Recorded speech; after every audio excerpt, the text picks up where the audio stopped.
তো hello and welcome to a super cup special video. Super cup কিন্তু আজ থেকে শুরু হয়ে গেছে অলরেডি। যারও যে ম্যাচ চলছে, যেখানে Rajasthan United versus Inter Kashi match চলছে, যারা জিতবে তারা গ্রুপ ডিতে কিন্তু জয়েন করবে। অবশ্যই কোন কোন গ্রুপ কীভাবে ডিভিশন হয়েছে, কবে কবে কি ম্যাচ রয়েছে, কোথায় হবে, কখন হবে, কোথায় দেখা যাবে, সব কিছু নিয়ে কথা বলবো। এবং তার পাশাপাশি মোহনবাগান ইস্টবেঙ্গলকে নিয়ে যা কিছু সুপার কাপ রিলেটেড আপডেট উঠে এসেছে, ইভেন একটা ট্রান্সফারের ব্যাপারও কাল থেকে কিন্তু ঘোরাফেরা করছে, যেটা নিয়ে কালকে কথা বলেছিলাম। সব কিছু নিয়ে কিন্তু এই ভিডিওতে কথা বলবো। শুরু করবো যেটা দিয়ে, সেটা হচ্ছে ওভারঅল সুপার কাপের ছবিটা একটু তুলে ধরা যাক। যদি প্রথমে বলি যে গ্রুপ ডিভিশন কী অবস্থায় রয়েছে, সবাই আমরা জানি, তাও একবার মনে করিয়ে দেওয়াটা দরকার।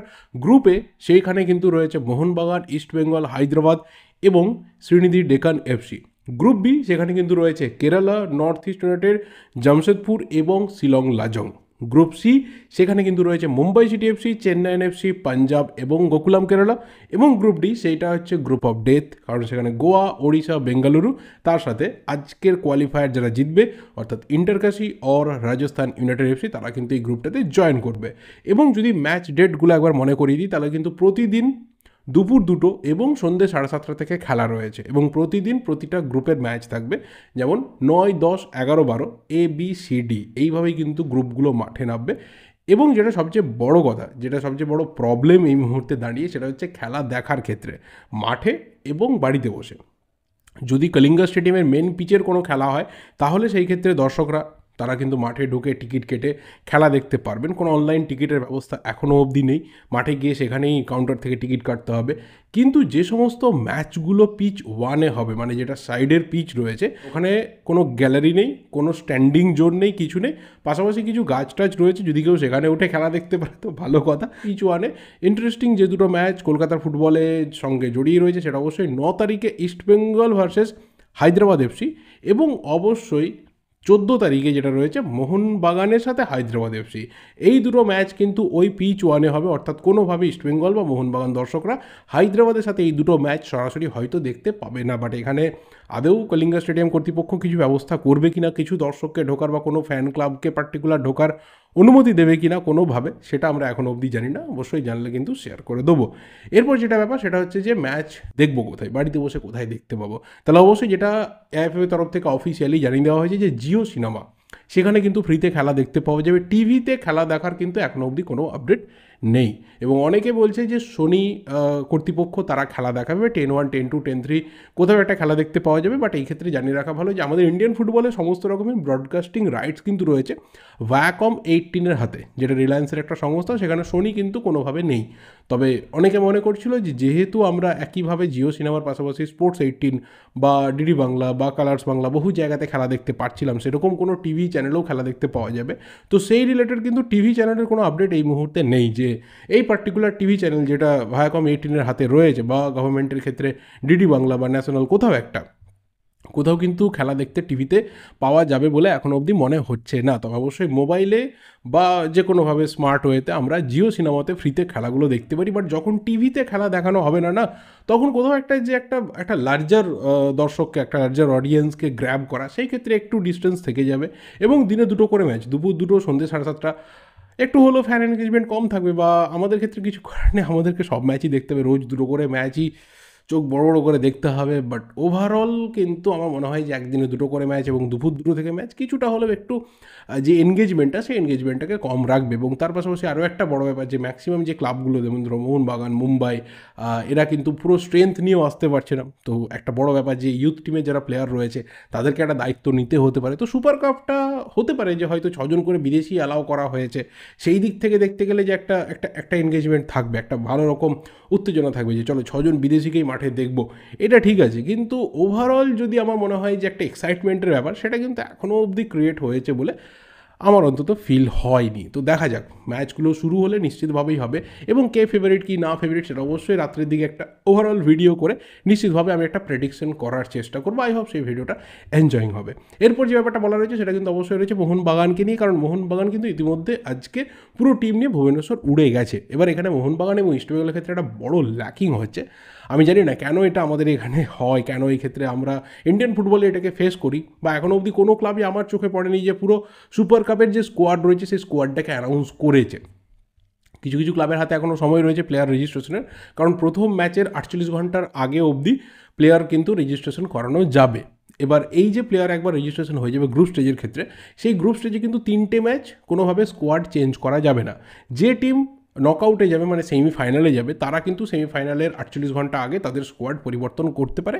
ইভেন ফাইনালের আগেও কিন্তু স্কোয়াড পরিবর্তন মানে একটা দুটো প্লেয়ারকে যদি মনে হয় ইনক্লুশন করা দরকার রয়েছে, তারা কিন্তু করতে পারবে। তবে এই ক্ষেত্রে একটা ব্যাপার যে সমস্ত প্লেয়াররা ন্যাশনাল টিমের ক্যাম্পে চলে গেছে, যে প্লেয়ারদেরকে আমরা ন্যাশনাল টিমে খেলতে দেখবো এফসি এশিয়ান কাপে, তারা কিন্তু কোনোভাবে কোনো ক্লাবের সাথে সুপার কাপে জয়েন হতে পারবে না। এবং মোহনবাগান ভুবনেশ্বর উড়ে যাওয়ার সময় যে সবচেয়ে বড় চমকটা সাপোর্টারদের জন্য নিয়ে এসেছে সেটা হচ্ছে আনোয়ার আলী। যে আনোয়ার আলী কালকে সদ্য ক্লাবে ঢুকেছে, সেখানে রিহ্যাব স্টার্ট করেছে, কন্ডিশনিং কিছু ট্রেন করেছে, জিম সেশন কাটিয়েছে, সেই আনোয়ার আলী কিন্তু আজকে টিমের সাথে ভুবনেশ্বর উড়ে যাচ্ছে সুপার কাপের টিমের সাথে থাকার জন্য।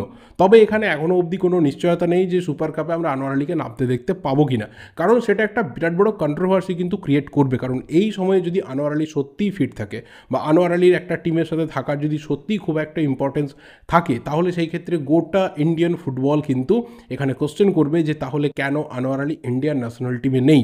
কারণ তুমি ভাই যেভাবেই ভেবে নাও না কেন, তুমি মানে বিশ্বের যে প্রান্তেই বসে থাকো না কেন, সবার আগে তুমি তোমার নিজের দেশকে, নিজের ন্যাশনাল ফ্ল্যাগটাকে এগিয়ে রাখবে, সেই পার্টিসিপেশনটাকে এগিয়ে রাখবে।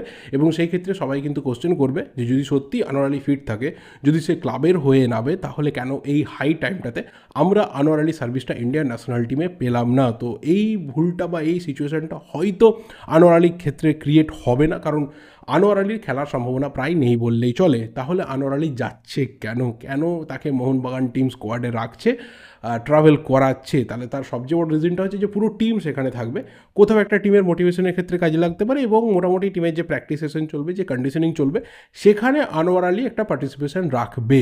তাহলে কোথাও একটা টিম, যারা ইয়াং প্লেয়ার রয়েছে, তারা একটু এনার্জাইজড হবে, তারা একটু কোথাও একটু উদ্বুদ্ধ হবে, একটু মোটিভেটেড হবে, এবং তারা একটা ভালো খেলার চেষ্টা করবে। তো আনোয়ার আলীর এই ইনক্লুশনটা টিমের কতটা মনোবল বাড়ায় সেটা অবশ্যই আমরা ম্যাচ শুরু হলে দেখতে পাবো। কালকে কিন্তু মোহনবাগানের ম্যাচ সন্ধ্যে 7:30 থেকে কলিঙ্গার মেন স্টেডিয়ামে শ্রীনিধি ডেকান এফসির বিরুদ্ধে রয়েছে।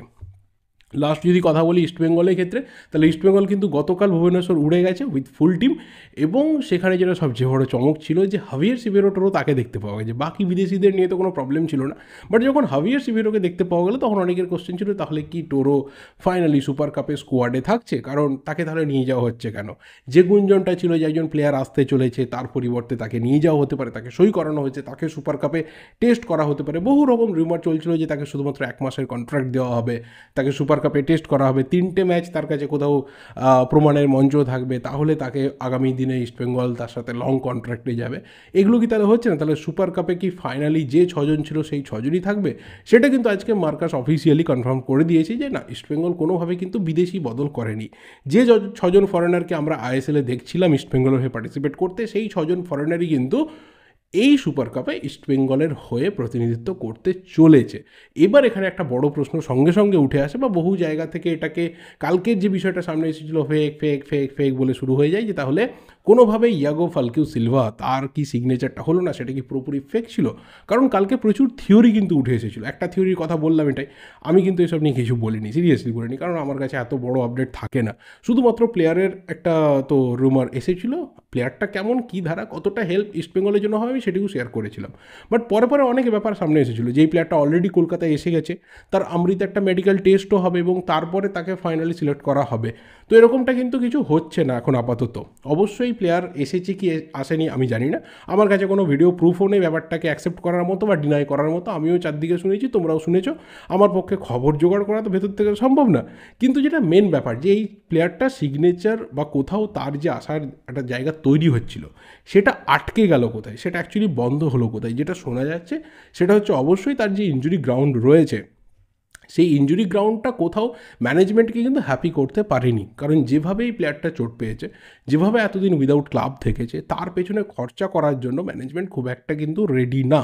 এবং প্লেয়ারটার আগেই বলেছিলাম যে মার্কেট ভ্যালু দেখে লাভ নেই, এদের মার্কেট ভ্যালু কিন্তু প্রচণ্ড ডাউন থাকে, কারণ একটা ইনজুরি এবং অবশ্যই উইদাউট ক্লাব থাকার জন্য। বাট ভাই এদের স্যালারি হাইফাই হয়, প্লেয়ারটা যেসব ক্লাবে খেলেছে তার ডিমান্ড অনেক হাই লেভেলে থাকবে, যে আমার সার্ভিস যদি নিতে চাও, আমার যদি ইমেজটা ইউজ করতে চাও, তোমাকে এই টাকা পে করতে হবে। সেটা আপাতত ম্যানেজমেন্ট কিন্তু করতে চাইছে না। না। এই ধরনের একটা ইঞ্জুরি প্রোন প্লেয়ার বা ইঞ্জুরিতে থাকা প্লেয়ার যে এতদিন ধরে ফুটবলের সাথে ছিল না, তার পেছনে খরচাটা ম্যানেজমেন্ট করতে চাইছে না। এবং অবশ্যই তার যে মেডিকেল টেস্ট, সেই মেডিকেল টেস্টও কিন্তু আশাপ্রদ নয় বলে আপাতত খবর রয়েছে। তবে আবারও বলছি, সেই মেডিকেল টেস্ট কলকাতায় হয়েছে, স্পেনে হয়েছে না অন্য কোথাও হয়েছে, I have no update about that. But তার মেডিকেল টেস্ট নিয়ে কিন্তু কোথাও ভেতরে একটা সমস্যা রয়েছে। তো আপাতত এই প্লেয়ার রিজেক্ট এটা বলা যাবে না, আবার এই প্লেয়ার সিলেক্ট হয়ে যাচ্ছে। সুপার কাপে যদি হাভিয়ার সিবেরো টোরো খারাপ পারফরমেন্স করে, তার পরিবর্তে আইএসএল সেকেন্ড লেগে নিয়ে আসা হতে পারে, এরকমও না। ব্যাপারটা একটা প্লেয়ারকে নিয়ে গুঞ্জন ছিল, তার বিভিন্ন রকম সব কিছু খতিয়ে দেখা হয়েছে, বাট সেটা কোথাও আলটিমেট টিমে ঢোকার ক্ষেত্রে বা টিমে তাকে নেওয়ার ক্ষেত্রে যে ক্রাইটেরিয়াগুলো রয়েছে, সেই ক্রাইটেরিয়াকে জাস্টিফাই করতে পারেনি বলেই আপাতত আপডেট। এবার দেখা যাক আগামী দিনে সত্যিই হাভিয়ার সিবেরো টোরো যে আইএসএলের ফার্স্ট লেগে পারফরমেন্স করেছিল, সেখান থেকে ইম্প্রুভ করতে পারে কিনা, সুপার কাপে কিছু ভালো করতে পারে কিনা, এবং ইমপ্রেস করতে পারে কিনা ফাইনালি ম্যানেজমেন্টকে, কোচকে, ফ্যানেদেরকে। তাহলে কোথাও হয়তো চেঞ্জেস কিছু নাও আসতে পারে, যে চলো ওকে রেখে দিয়ে হয়তো সেকেন্ড লেগে ভালো কিছু করা যেতে পারে। আদারওয়াইজ হয়তো আবারও কার্লোস কোয়াদ্রা তিনি তার মতো করে খুঁজবেন, তিনি এখনও অবধি হয়তো খুঁজছেন, এরকমই আপডেট রয়েছে। তাহলে একটা চেঞ্জেস আমরা ইস্টবেঙ্গলে ফরেনের ক্ষেত্রে দেখতে পারি। বাট খুব ড্রামাটিক ওয়েতে কিছু হয়ে যাবে রাতারাতি, এরকমটা কিন্তু এখন আপাতত সুপার কাপ অবধি না ভাবাটাই বেটার। কারণ সুপার কাপের মধ্যে কোনোভাবে ইস্টবেঙ্গল কিন্তু খুব একটা চেঞ্জের রাস্তাতে যাবে বলে মনে হয় না। তবে আবারও বলছি, একটা বড় ব্যাপার যে আমাদের এখানে ক্লাবগুলো কিন্তু কোনোভাবে স্কোয়াড অ্যানাউন্সমেন্ট কেন করে না, এটা একটা আমাদের ভাবার বিষয় রয়েছে। এটা হলে যথেষ্ট ভালো হয়, ফ্যান এবং ক্লাব তাদের মধ্যে একটা ট্রান্সপারেন্সি অলওয়েজ বজায় থাকে। তো মোটামুটি যা বলার ছিল আই হোপ আমি শেয়ার করলাম। এর বাইরে যদি কিছু ইনফরমেশন মিস করে গিয়ে থাকি অবশ্যই তোমরা ধরিয়ে দিও। এই ভিডিওটা অবধি ভালো লাগলে লাইক করো, শেয়ার করো, রাত্রি ভিডিওটার জন্য ওয়েট করো।